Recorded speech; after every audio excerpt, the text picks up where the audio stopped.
I have no intention of attacking Joe Biden, but I am going to point out our differences of opinion on a very critical moment in the history of the United States.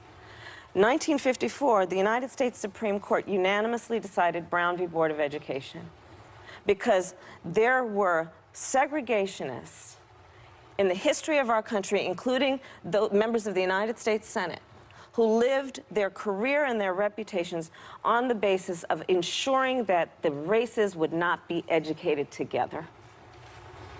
So the issue came up before the debate many days, if not weeks, which was the comments made about those segregationists and our difference of opinion about who they were. And that they worked on an issue that directly impacted me, which is this issue of busing. So, listen, this is a presidential race.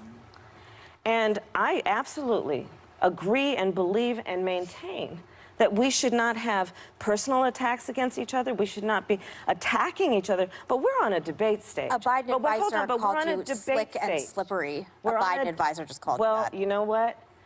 We're on a debate stage. And if you have not prepared and you're not ready for somebody to point out a difference of opinion about the history of segregation in our country and what was necessary to deal with that, which at that time was busing, then you're probably not ready. Kamala, a lot of people were not for busing. I remember that. Black people, white people, everybody was sort of against it. There was like a small percentage.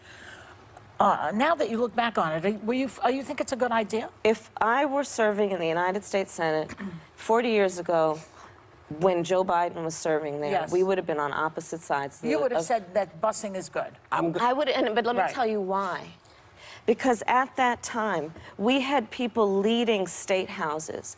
We had people holding very high positions of authority and power in our country who were dead set on the segregation of the races, yes, on the issue of integration of our public schools. That's why Brown v. Board of Education had to go to the United States Supreme Court. That's why Earl Warren, because this issue was so important, if you read his history, said this is such a fundamental issue about fairness in our country that it is critically important the court is unanimous in this decision, because this should not be about politics. It is a core issue of what's right in our country.